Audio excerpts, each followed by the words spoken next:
SugarBoxing.com presents. All right, welcome everybody to our first ever podcast on our channel Superboxing, and today I'm pleased to present to you our first guest, Dr. Scott Weiss. Can I call you Scott, basically? All right. Absolutely. So why Scott is interesting to me, and I think it's interesting to you because first of all, well, look at the screen. Scott wrote a book about DAmato, and his interviews from 2013 is something that I use to, do my research following his footsteps. As you can see, Scott had opportunity to meet Mike Tyson, Terry Atlas, Kevin Rooney, as multiple, photos from his Instagram and other sources show. On top of that, because there are many books about Mike Tyson, as you know, written mostly by journalists, but Scott is licensed physical therapist, and more importantly, he was involved in the sport of boxing, and he was invited by the U.S. team to join them in at least three Olympic Games, right? Beijing, London, Yes. sorry, I'm losing this one. Well, he met, as far as I know, guys like Michael Phelps and I guess many other notable athletes. So we're going to talk about it today. All right, so Yes. Scott, how are you doing? Yeah, I ended up when I was an undergraduate. I didn't know if I wanted to go into medicine or anthropology, believe it or not, or I didn't know if I wanted to study exercise or anthropology. So it was kind of like either become Indiana Jones or go work with the Olympic athletes. And you can see I ended up switching gears, even though I do have the experience in both. Anthropology was very fascinating to me. My other bachelor's in exercise science really took me a little further. All right, and doctorate, you're like MD or it's more like PhD? So I have my doctorate in physical therapy. So it's called a DPT. It's a clinical doctorate in physical therapy. And I also have my doctorate in medical qigong, which is a form of Chinese medicine as well. So those are both doctorates. And my masters are in exercise science and exercise physiology. Just a little question, like, I have a doctorate in physics. And usually the requirements is I have a couple peer review articles published. It's like unspoken rule. So in your case, what's the sort of criteria to get doctorate? Like, what One is, of my research projects while I was in school was studying the effects of passive stretching on performance. So okay, that was some research that I did that we had published in the British Journal of Sports Medicine. We also did some other work, believe it or not, some research in martial arts. And we wanted to really compare um, the fitness attributes that somebody gets when they practice martial arts compared to somebody that goes to the gym and does general exercise. So that was another research article. So as you have some academic background and written some academic papers, we're required to do the same thing to get a doctorate. all right. Just I was just curious. All right, it's a little bit different in each discipline. Uh, Absolutely. And I think physics is a lot more in depth. I think it's a lot, more intangible to me, but you probably are the expert with that. all right. So my question is right off the bat is so how was the transition from academic writing to writing a novel happen? So what were your like influences and how can writing the very dry scientific paper can make something more of a like what people call it poetic license, right? That's what I'm That's trying to ask a you. good question. Thank you for asking. First, I'd like to say that, all the stuff you're doing with sugar boxing is truly amazing. I just want you to know that. There's not many people out there that truly understand the peekaboo. There's not many people out there that truly have the raw materials, but the zest and the effort that you're using to put together what I've seen is really just incredible. The animations that you have of Mike, the clips, the techniques that you put together, followed by the words, you can tell that you're a scholar. And I just wanted to thank you for putting that stuff up there. And over time, I would love to speak with you to tighten some of that up, but I really appreciate it. And I think a lot of people are getting a benefit. So thank you for putting that out All right, I'm glad to hear praise from a guy I use as a reference, basically. there. Thank you. Now, to answer your question directly, when I started writing academic papers, yes, it's very dry. But when I was younger, there were three people that were a very big influence in my life. It was Houdini, the magician Houdini, Cus D'Amato, and Bruce Lee.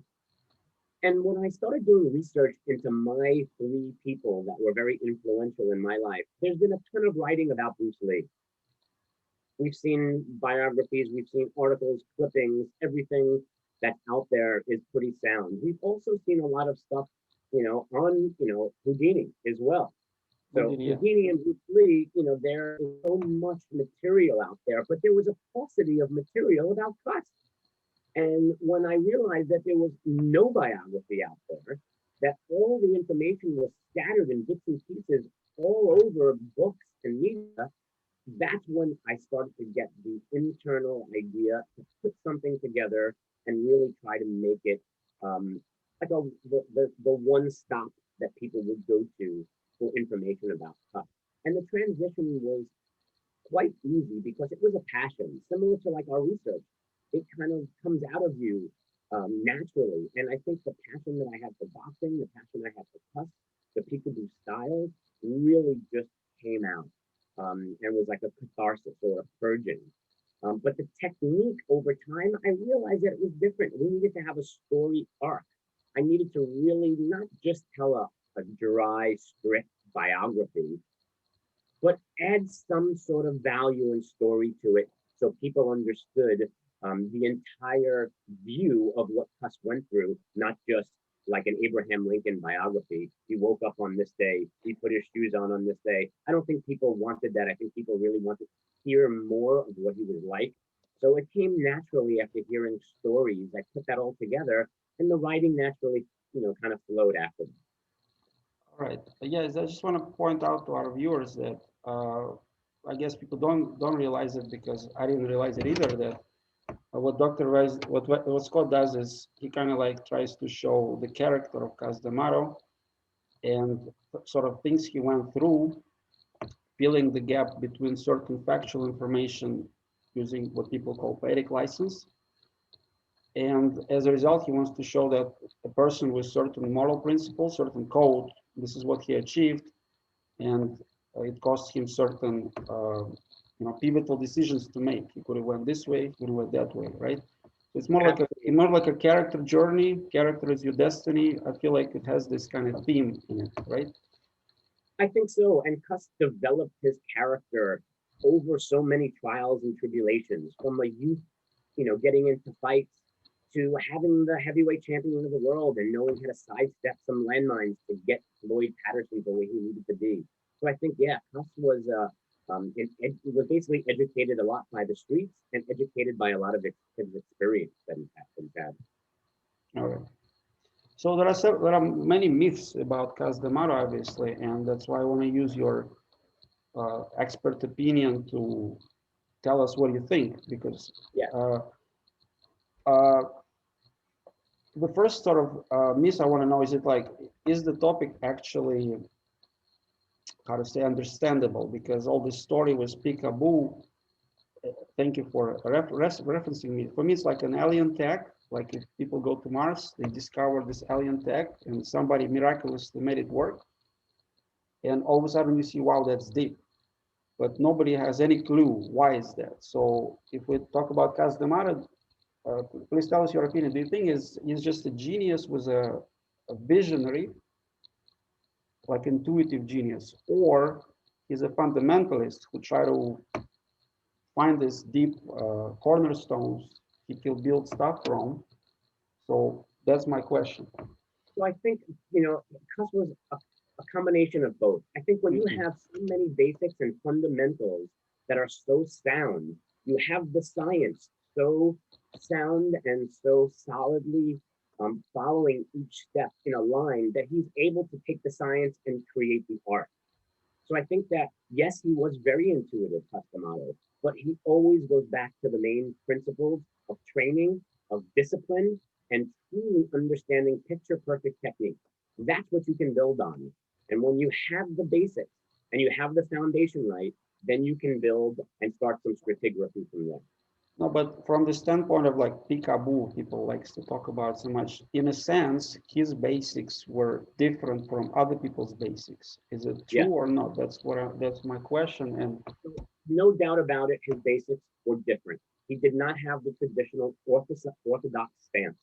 Cuss liked to have the stance almost like a martial artist in a horse stance, where your legs are parallel so you can get the same strength in both hands. So no doubt about it, the peekaboo's evolution or the creation of that is different than most styles out there, and it worked for many. And we can see Jose Torres, the Mm. success he had with that, Lloyd Patterson, and many people we don't know, and of course Iron Mike had that success. But yes, the peekaboo is foundationally very different from traditional styles. The punches have numbers, the head movements are specific, the stances are different, the angles are different. So I do agree that the foundations and the fundamentals are different than anything else. Yeah. All right. Yeah, I was just thinking to show people pictures, but we can do it later. The question related to Peekaboo that people ask all the time, whether Peekaboo is suitable for lightweights, because if you take this mentioned guys by you, Torres, Patterson, and Tyson, in pro career, light they were light heavyweights and obviously heavyweights. So do you think is there a reason behind it that we don't see many notable welter, middleweights, lightweights as a disciples of Kazdamara's system? So why do you think is that the It's case? not an easy system to master. I do believe that it is a style for shorter fighters and for some of the lower weight classes. I do believe there's a lot of movement. When Cuss developed the style, he saw many early practitioners with perpetual movement, whether it was Henry Armstrong, Slapsy Maxey, so many different fighters that he liked the idea of perpetual motion. So yeah, a big heavyweight is not going to want to move that much. They're not going to want to bob and weave their way to get in all the time. Usually the heavyweight would kind of use the old Jack Dempsey step and jab to kind of get in. But Mm, yeah, I think that it is a style for a shorter fighter, number one, and some of the lighter weight classes because there's so much perpetual motion. And it's tiring. I see. Thank you for your opinion. I heard this myth. I think I heard it from Stanley McKinley. He was a coach of Tyson after prison, one of the coaches. Okay. Uh, but according to him, Tyson told him this. That's if I'm correct. The story is like this: that the Peekaboo style is attempt of Cass to take somebody like Ali and basically reverse him wherever he can.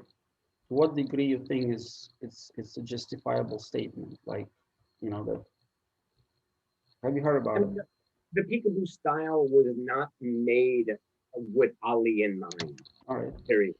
I think that there's a lot of people that can reference different things, and I think that there's a lot of information out there. But I'm pretty confident that the style that Cuss created was not with Ali in mind. If anything, Cuss really didn't like Ali's style whatsoever, and I could see why one would say, "Hey, let me do the opposite. I can't stand that style. Let me try to go the exact opposite." But that wasn't the genesis of that. All right. I think, Yeah. Thank you yeah. for your feedback. Just as you mentioned, the thought was that apart from Ali, who was such a great salesman, the Cas philosophy was right is to make it a show, and every copycat since Ali in heavyweights, in middleweights we have Sugar Ray Leonard, but everybody who tried to be like Ali, like Sugar Ray Robinson, let's face it, they were like a shadow of who they try to copy, and their fights were never really at the same level of market as Ali was. That's why there is this idea that maybe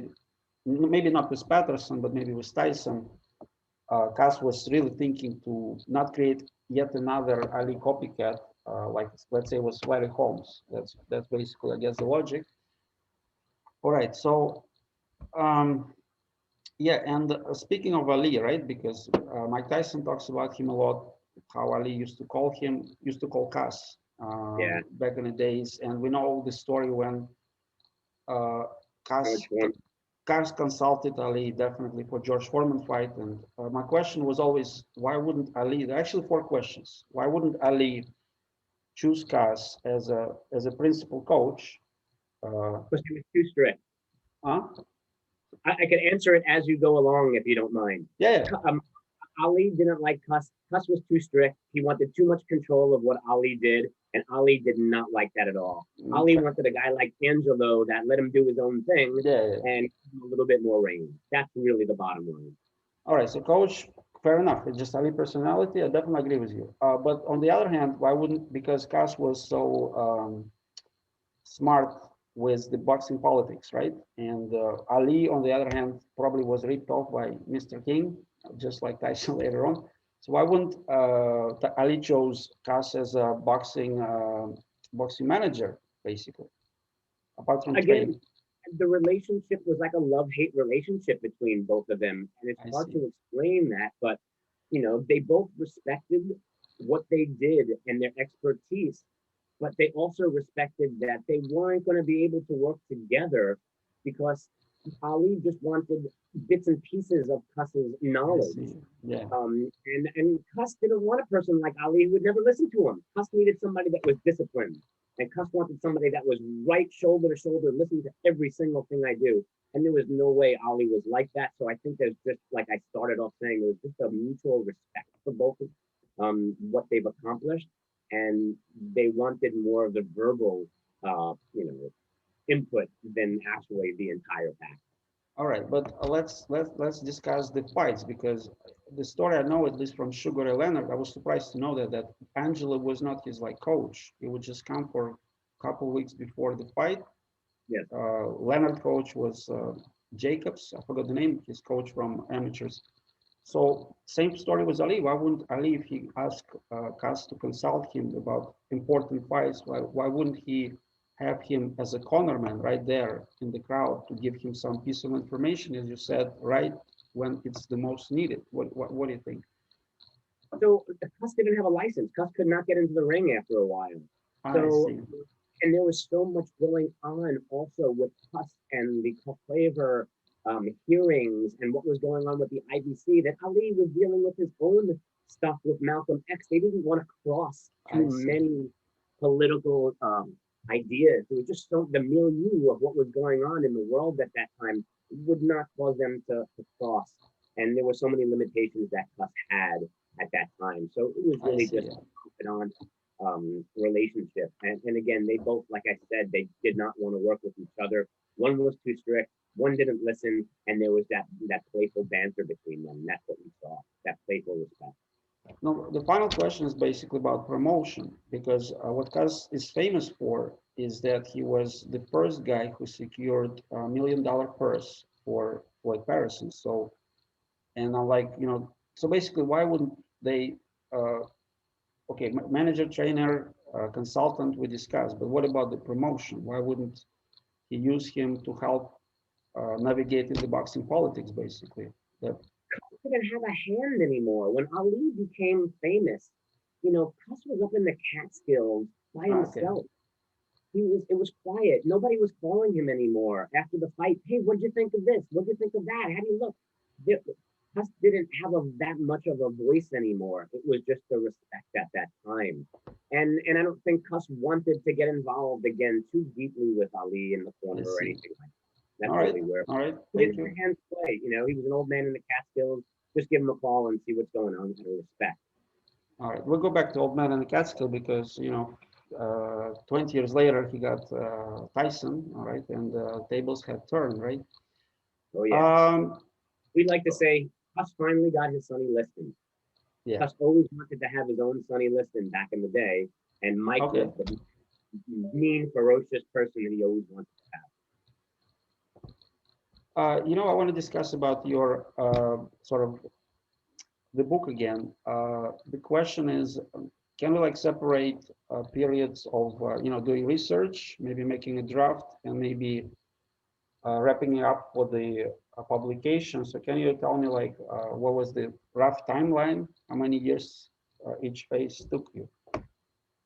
I would say the entire project took almost a decade. It was Mm. about 10 years. So 10 full years of research, going very intense for a couple of months, then dropping off for a couple of months. But I would say the whole process was about a decade, and there was about 70, almost 80 interviews in total. So that was a lot of research to get through. and a lot of research to, so to say, sift through to make sure if I heard one story that I heard the same story from other peers as well. So I was able to put that together as some sort of truthfulness versus hearing a bits and pieces of a story that really didn't make sense. And I would have to realize that that was not something for this publication. All right, so it's nice that you mentioned the interviews. My question is basically, let's discuss few characters few people that you happen to interview. Sure. I just want to show people the list from your book of. I'm sorry, let me And see. there was only some of them. They're not all even listed there. Yeah, I hope you see my screen, right? I do. The sources. So I have to be specific. I want to talk about Mr. Matt Brabansky. For those of you who don't know, Mr. Brabansky was something like a corner man The in cut man. Yeah, a the cut man. cutman in Tyson's camp early in the days. Yeah. So anything you want to mention about this kind of person? He was very quiet. I couldn't find any Matthew interview from actually, him. yeah, no, I don't have any interviews from him. I mean, I have all the written stuff and the audio recordings of speaking with him. All But right, you know, his background in fighting, his background as a cutman, and he was very close with Cusps. He lived up in the Catskills, not too far away, and he became part of the initial team Tyson I period. see. And really, he always came in for fights. He wasn't there nonstop throughout training, but he really pulled him in really strictly as a cutman. I see. Um, the And he's sort of next, say part of the family. all right. Next one is obviously Kevin Rooney. I think it's. I just want to show people. Apparently, you met with him, even though Yeah. it's not mentioned in the reference list for some reason. If I'm correct. Again, not everybody is mentioned in the reference list. But he was somebody that I had the pleasure to spend a few days with. We ended up meeting him upstate on a Friday.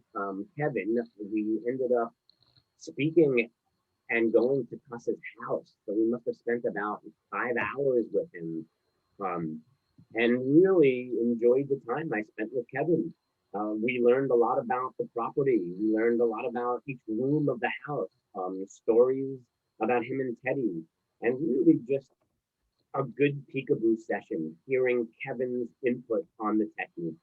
Mhm. So I really had a couple good days with Kevin, as I did with Nadia as well. But no doubt about it, yeah, it was fun chatting with Kevin.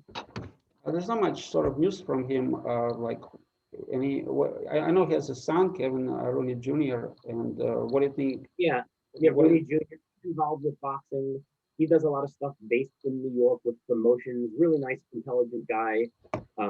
But no, Kevin is kind of off the radar and off the reservation at this point right now. All right. I guess his last sort of big moment was with Vinny Paz, like in Yeah, yeah. exactly. And he's had a lot more family things to deal with, so to All right. say. After that. He's got a pretty big family, so I'm sure he's spending time with them.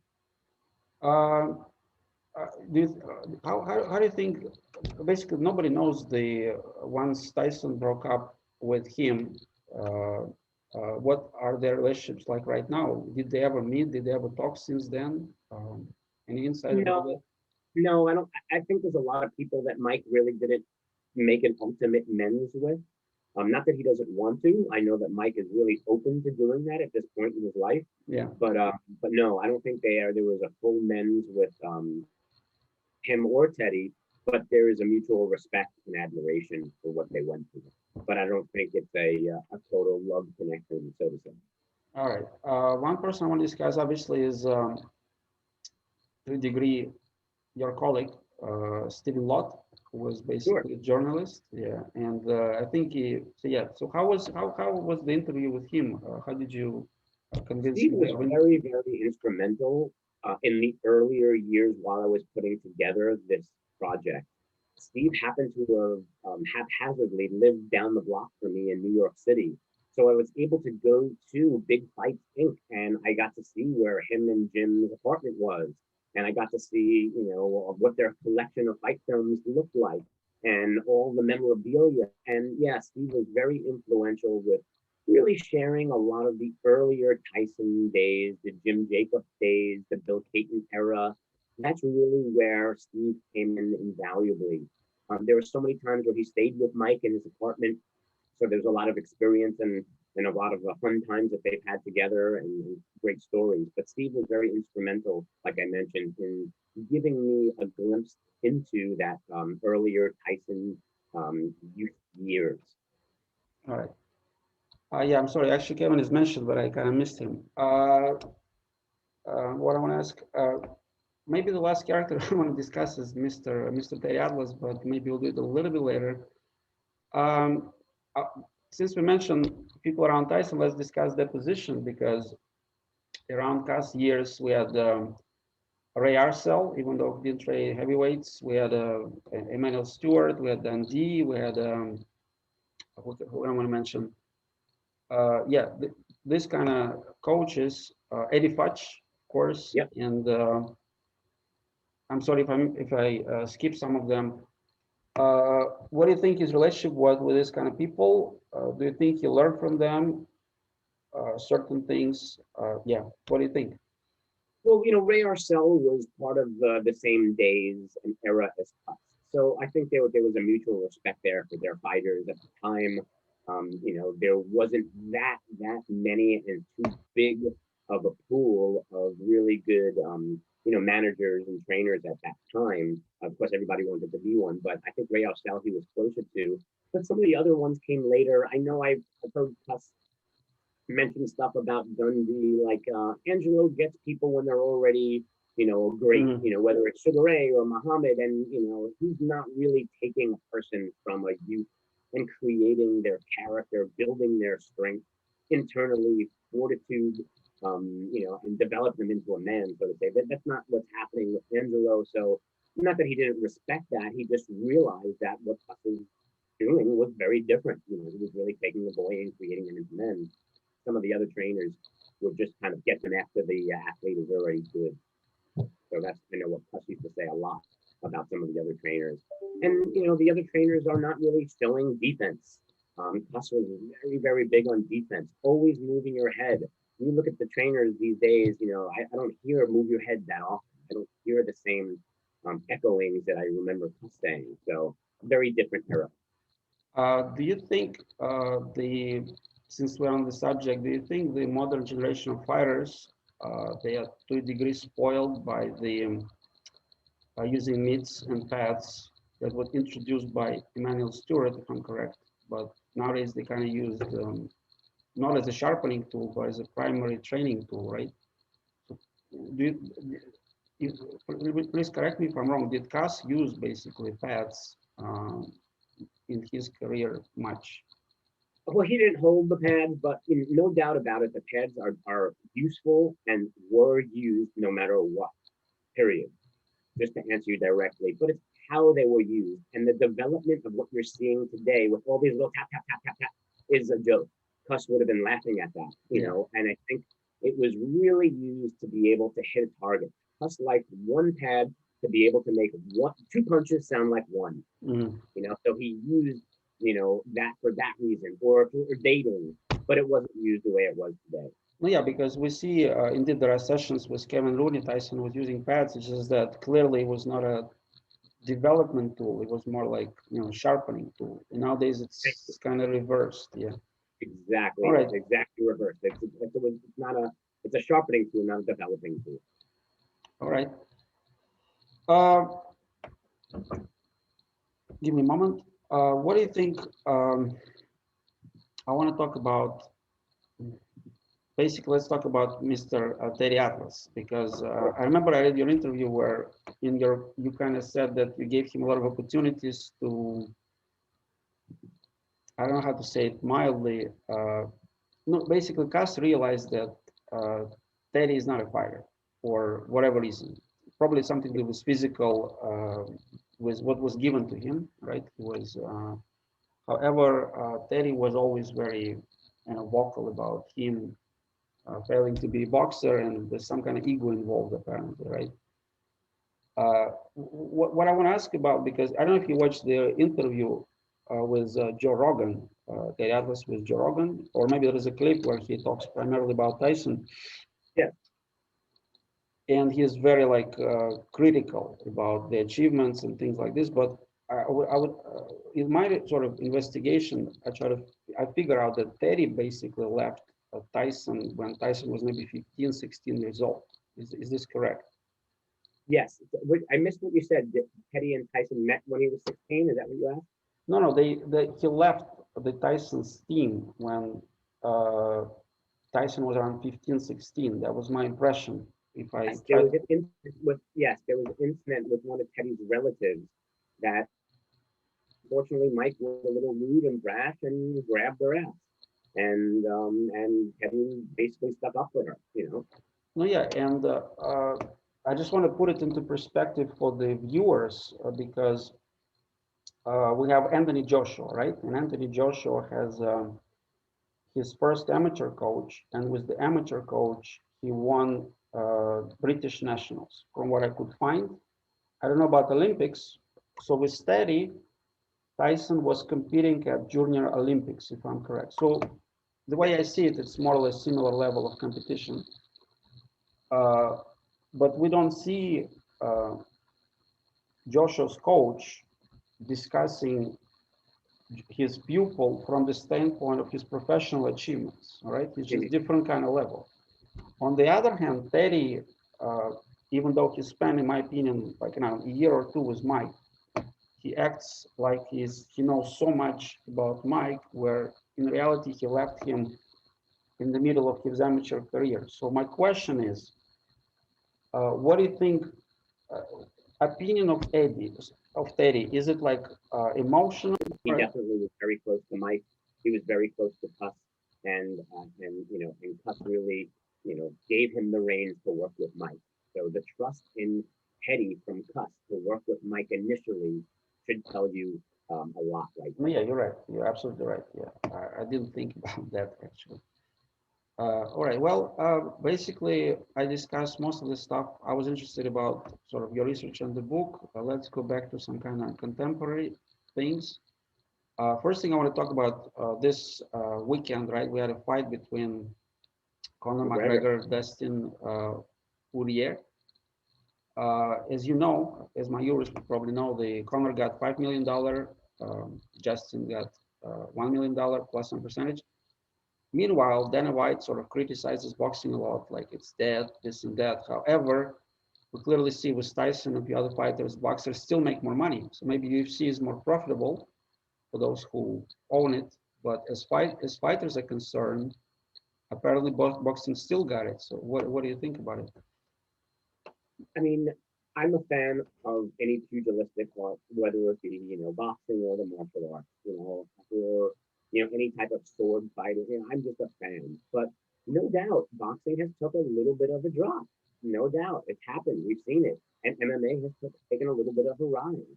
I think that people are understanding that, you know, the fights these days with all your limbs can be a little bit more exciting than just with two of your limbs.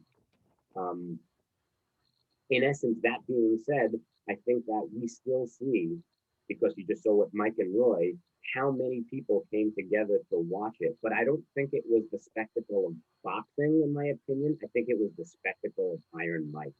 Yeah. People love Mike Tyson, and people want to see Mike either win or lose. We know that. That's human nature. And somebody that's 54 years old coming out, you know, to fight and box again, who was taking fighting seriously, I think that's what people wanted to see.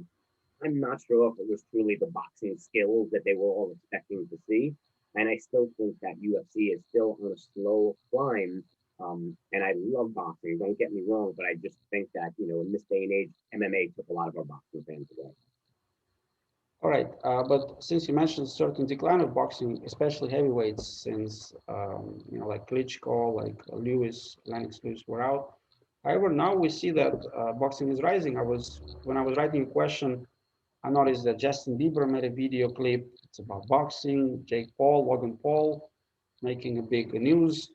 If you check YouTube trending, Eminem new video is about boxing or some kind of like a mix of sort of fighters. So can we say that for whatever reason, boxing is back on the rise. I don't know, maybe thanks to YouTube and what Tyson did with Roy, of course. I would agree with that. I could definitely see a blip up with boxing. Yes, no doubt about it. And I think you're going to notice that with a lot of what we see with sports, they're cyclical. You know, they will go up and down. You know, and that's what we're noticing. There will be a period of time that MMA might go down slightly, but then Mhm. it will be back on the rise. So, but just to agree with what you're saying, I think that's a 100% statement that it has flipped up with YouTube, with hot boxing, with Mike Tyson, with Mike entering the ring again, with the names Mike Tyson and Lloyd Jones, a household name again. I think that did a lot. Uh, Actually, I forgot to discuss one person, actually Mike. So what I want to see, what I want to do, and I want to show a couple photos for the viewers. Sure. The first one is on the title of your sort of book, like this one. How did this meeting sort of happen? I think this is Tom Petty, if I'm correct. Yeah, And you had some kind of dinner. I saw the pictures. So what was that about? And what did you manage to discuss with Mike? so the idea is to really get to the bottom of us. And these gentlemen were the last two people in the house living with us, Mike and Tom. They were the last people in the Catskill house. And over the years, I think that they respect the fact that by writing a book on Customato, I'm making a point that I want to be connected in some way to his legacy for the rest of my life. And there's a major mutual respect. So sitting, talking to Mike about Cuss, talking to Tom about, what Cuss really showed, what techniques were really like, how to hold your fist properly, how to move the head right. I mean, these guys really know it the best. And, be that as it may, we're in the process, which something that you'd like to hear right now, that Mm. myself, Tom, Billy, Joey, a couple other people are putting together the 12 commandments of the Peekaboo. So that will be something that we'll probably have out within the next year. But working with them, really, it's ultimately getting to the common denominator of who Cuss is, what Cuss did for Mike, and this was just after a training session with Mike for Roy. This was a couple of it was about a Yeah, month I ago. want to show people this picture. Give me a second, because yeah, I think everybody can see it. I'm sorry, I just want to make it bigger. Mike using some kind of electrical stimulation. That's what I connected in my head with this photo of yours, so which tells me you were involved somehow. Could you tell us more about the sort of the procedure and what did no, and if possible, what did you do with Mike and things like this, if Sure. possible? So when I got there, I heard that Mike was having some issues with his back. And we were kind of trying to plan a good flexibility session to teach, Mike more about different methods, Olympic style flexibility, training, things like that. But he works with a really good trainer named Brad, and Brad introduced him to a type of current called direct current. We've used it Mm-hmm. in physical therapy for many years. It Mm-hmm. matches the body's neurological system pretty well. We've used it for healing wounds, for pushing medications through the skin, and Mike is using it right now through training. So what they do is they put a basic, bunch of electrodes on the working muscle, which Mm-hmm. further stimulates the nerve. So not only does Mike go through the exercise, sending his own signal, but it's a jump start from this machine, further enhancing neural awareness or motor control for that technique. So this is just a picture of me at Long Island University here in Mm-hmm. Brooklyn teaching a modalities class to students because I teach students this, Mm-hmm. for their profession in school. So when I saw that Mike was using it, I tried to kind of, package everything together and give them some insight on my I opinion of see. this direct All right. current. So yeah, Uh, that was one of Mike's training techniques using direct current. I would have some kind of like YouTube video with your lecture, or you don't do such stuff. Uh, I can show you some pictures of me. I can send you some pictures, but I don't have them now of me using the machine. And there is some info out there on the all right. machine. All right. It's Thanks. called it's No, called a it's very interesting. Yeah. But so the question I guess my viewers want to know, and I want to know, how many times did you actually meet Mike Tyson approximately over the years? about 12 times. All right. Yeah, I mean, I was lucky enough to, work out with him at a gym, All jog right. on a treadmill with Mike, have lunch and dinner with him. Nice. All Uh, right. I was very fortunate, to be able to be part of the inner circle, and we just got back from California where we were watching, the fight in Mike's hotel room, I so see. we were very, Oh, that's nice. very blessed to be close to the inner circle. Yeah. Um, my question is before I want to ask about this topic again. In the beginning of the video, you kind of mentioned something, and it felt like you said you met Cas D'Amato. Is this correct or not? No, no, I never. I wish I did, but Cus, passed away before I was able Mm, to ever meet him or start this project, unfortunately. But that is somebody that, boy, would I love to have a cup of coffee with. I see. So since you met Mike so much, can you tell us like a little bit, if possible, how do you assess his physical condition at the age of 54? Uh, Amazing, all right. amazing. Mike is a vegan right now, no alcohol. He's really watching what he eats. He eats really well. A lot of fluids. I mean, he's training regularly. His peekaboo is getting on point, and as he starts training, his head movements are getting just really, really precise. So All at right. 54 years old, I think Mike is really proving to himself more than anybody that he can stir it up again whenever he needs to. And I think that's what he's trying to do. So the coach you mentioned, Vlad, I guess he is like how you call it, the conditioning coach, right? But he has, I think if I'm correct, Brazilian boxing coach. So I was curious, like everybody, how did they sort of hook up? Why did Mike chose this particular coach for his combat fight, more or less? And any kind of insight? Rafael Cordeiro is well known for the Shuto box family, and these Mhm. guys are known in Brazil to be amazing strikers. I see. With that in mind, with the idea of MMA being on the top of things right now, and striking, and Rafael's background, that's how they kind of met and pulled Rafael in. And he holds the pads with Mike. He gives Mike input on technique. We have other people that give Mike input technique on the peekaboo, but Rafael really gives him in the ring fighting savviness. Yeah, we saw many clips, and I guess Mike is like, I don't know if we can make this comparison. You need somebody with credentials to train, Mike And Tyson. he Yeah, is such an amazing, yeah. down to earth, centered man. Rafael Cordero is one of the top in the game, without a doubt, just an amazing man, human being, and trainer. Period. There's nothing bad anyone could ever say about that gentleman. He really is Right. an exceptional trainer in person. A few more questions, of course, since we mentioned the comeback. You know what? Let's talk about the lower back because obviously the Peekaboo, as my viewers can see, with this sort of the technique of side to side, and I try myself, it puts a lot of stress on the lower back. Um, yeah, let's discuss this. What do you think the origin of Mike's problem, and what are your suggestions sort of to mitigate it up when applying Peekaboo style, and maybe some insight from Cass years, Torres years, Floyd Patterson years, that would be very helpful. Yeah, I mean, over time, the style definitely can take a toll on the lumbar spine. Constant movement like that can wear and tear from a physical therapy standpoint the discs, your disc health and things like that. Mike has some back issues regarding he had a fracture in his spine when he was Mm, younger. He has multiple levels of herniations in his I back. see. And again, these are just issues that he's talked about over time, and he was very public about these things. He was Mm, very public about his neck. He had neck surgery about 4 or 5 years ago, if I'm not mistaken, where they had to do a fusion, as well. So Mike has been through, his injuries, but no doubt the peekaboo style can definitely do some wear and tear on the body. But if done right and if done properly, you can really have a pretty good longevity in the fight game. no, basically, the question is, do you think it's mostly due to the style, or maybe the fact that he was fairly undisciplined in certain stages of his career? So, as a Yeah, professional this is a athlete, you this is cannot a do like career. this. This is not an occult issue I that just see. happened out of nowhere.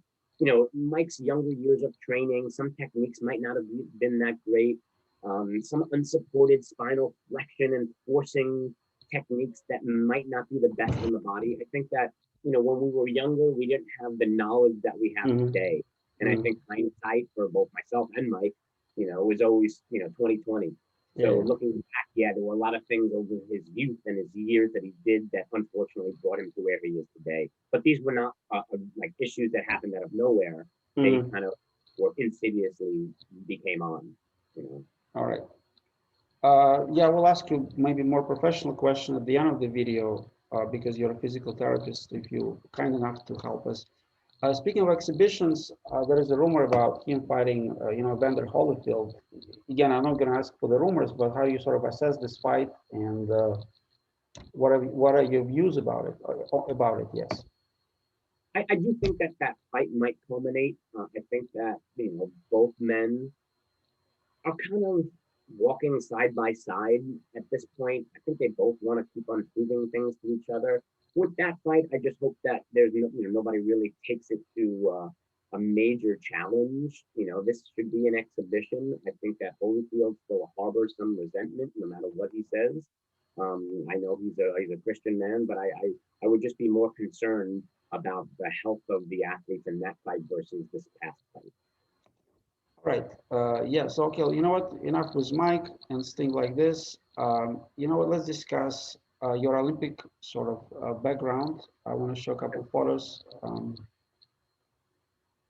And I have Uh, about another 15 minutes, if that's okay. yeah, yeah, yeah. So you have like I've seen this photo, and who are these gentlemen, by the way?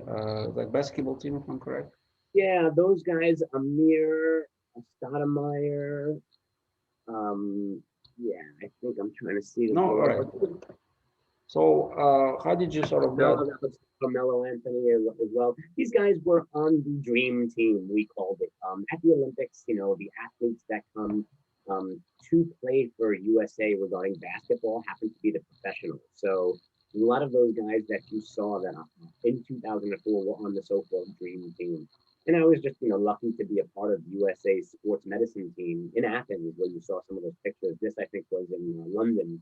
But yeah, I'm part of the USA sports medicine team. I've been working with them for, it's like 20 something years now. I've been so blessed and fortunate to have been, to like 30 World Cups, a handful of Pan Am games, a handful of Olympic games. And I get to kind of see how the athletes train in our country, what training methods are kind of at the pinnacle, what rehab methods are on the pinnacle, what are on the climb. And I try to take that information that I've learned and apply it to my practice here. And of course, anybody that I come in contact with. I always like to say you don't have to be an Olympian to be treated like one. I see.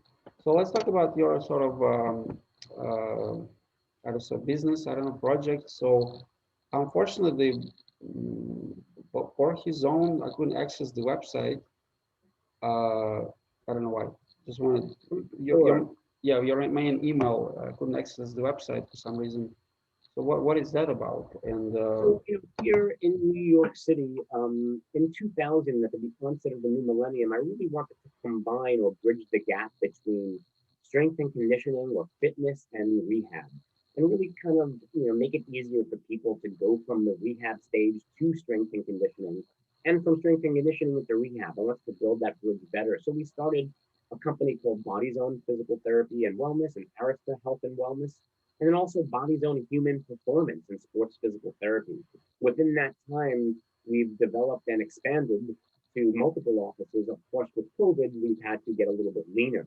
But what you're looking at also, I see you scrolling through, is something called the Wellness Roundtable, which is a telehealth portal mm, where you can speak to a physical therapist, a nutritionist, a chiropractor, an acupuncturist, and multiple people at the same time to ask them questions about your program. So, for instance, you had diabetes, you can have your physician, your exercise physiologist, and your nutritionist all sitting around giving you input on how to treat yourself. So that's the Wellness Roundtable. That's our national or domestic company. But yeah, over the time, having that experience, I decided to treat mm. more patients and be able to take the things that I've learned and apply them here in New York City. So it's like a consultancy service for athletes specifically, or you treat general patients as well. General patients, anybody General, that comes in. anybody We've had can. patients, yeah, from all walks of life ask questions to our nutritionists about um, sugar, um, whey protein. We've had questions. We've had questions on wheat intolerance. So we've been very fortunate to have some great experts share their information here. All right, as you can see, I cannot access the bot zone, so just to let you I'm not know. sure. Yeah, I'm not Yeah. sure why. So just a couple more questions left. Give me a second. So first of all, I couldn't find any pictures, but we all know that Jamie Foxx was developing a movie for a long time Yeah, about Mike Tyson biopic and Cas DAmato. The rumor is that Sir Anthony Hopkins, will play Cas DAmato. So what are your thoughts on that? I Second think thing, Anthony would make a great cuss. I also heard the possibility of Ed Asner. Ed Asner, So, yeah, right? so I know that there are a couple of people that they're thinking of. I think Jamie Foxx. I mean, he's a class act in anything he touches. I Yeah, know that he looks like the guy. Yeah, he looks a little bit like the yeah, guy. so that Asner also is somebody I heard through the grapevine that they were thinking of. All right. So either one of them will make a great cuss. But again, getting back to Jamie Foxx, what a class act. I had the pleasure of meeting him once in my lifetime, and he, I'm sure, will envelop Mike like nobody else has from No, his spirit, that's his definitely, voice, yeah, that's and definitely. through his body. We will probably see nothing like that ever again. But I'm sure that if that ever comes to fruition and that they do start filming, it's going to be a special No, film. I heard that based on his interviews, it's like basically approved after many years. So maybe coronavirus put it on hold for a while, but it's something Maybe, that yeah, will be maybe. But done. I've heard for a while. I'm not sure at this point Yeah, when and if they start the film. no, basically Tyson's name is booming. He has another fight. It's a perfect time to promote something like this. So what do you think? What do you think they use for the script? And is there any chance they're going to use your book to a degree? That's what I was always curious I'm sure that, about. when people want information and specific information, I know I have more than probably anybody out there in the world on Exactly. Yeah. Customato. I've Yeah. collected more information and I have stuff that still surprises people like Mike to this day or Tom or Billy, the stuff that I have and that experience. So, I do think that, that eventually that more of this will come to fruition. All right. So probably the last question because in you mentioned it a few minutes earlier. Here it is. A little bit more details. So you see, you are working on the manuscript for the new book, which is a technical manual on the mechanics of boxing, according to Cas D'Amato. So please, a little bit reiterate again about that. What's the Sure. status? Yeah. But this was something that I've been really toying with for a long time probably since 2010, especially when I put the book out in 2013. I knew that I've been getting an assortment of questions wanting to know more about the technique. So what I've been doing is taking my time and really trying to put down together the 10 to 12 commandments of the Peekaboo. And I'm going to be speaking with everybody that's alive today that is close, that has firsthand knowledge with the Peekaboo, and we're going to put together these commandments. It's going to be a manual. It's going to teach about head movement, technique, spirit, footwork, timing, the willy bag, the slip bag, things like that. So this is not going to be a huge book this thick, Yeah, yeah, 70 yeah. pages like I've done. This is going to be more like a manual, as thick as maybe your pinky. Yeah. And that's really what we're trying to put together. We're in the process right now. This has started already. And I would say within the year, this will be out. All right. And it will be something at least that anybody and everyone can count on and know that this is coming from the source. And that's Yeah, really what yeah, I want to do. And definitely, yeah, definitely. yeah, it comes from the source.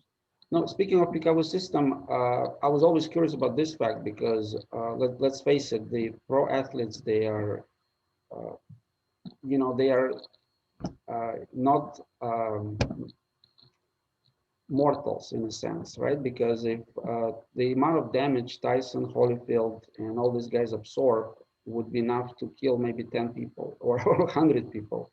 And a good example is Tyson's fight against Henry Tillman, who beat Tyson in amateurs, and in pro, Tyson just brutally knocked him down with this overhead punch, which was scary to watch, honestly.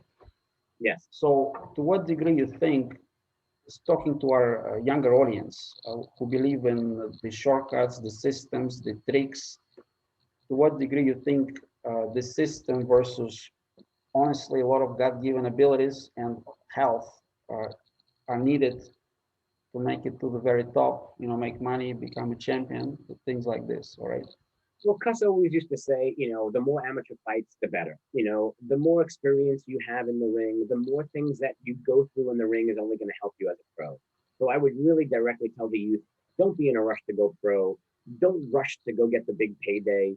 And it's so hard to say that and see that, looking back, but it's so much more important to get your ring experience, to get, everything that could possibly happen in the amateurs. Mike got knocked down in the amateurs. Mike learned his ring, savviness in the amateurs. Everybody goes through everything. The more you can fight in the amateurs, the better it will be. I would not try to make a fast, move right to the pros right away, but it is a very big, different game. One is about points, very different. Could be very Yeah. fatiguing versus being a pro. Ryan Garcia talked about this, Yeah. big time, recently. But I would ultimately just say that keep fighting your amateurs, really get as much experience as you had because you can, because once you turn pro, you can't go back. Yeah. And now you're on the world stage, and the lights can be very bright. All right. Well, as you mentioned, let's just call it a day. I want to thank you for being with us. To our Thank viewers, I you. want to say that hopefully you guys learn more about Dr. Scott Weiss, and you see he has a lot of background in many things. I mentioned a few questions about physiology, about therapy. We a little bit talk about the technique. So if any of you want to know more, let us know in the comment. We possibly can have another talk. All right. So that's my main goal was to tell you about the book of Dr. Scott. That is not a boring Wikipedia article. It's totally different. And I recommend you all to get it. All right. Thank you for being with us. I'm going to start recording. Maybe we have like a minute of time offline. All right.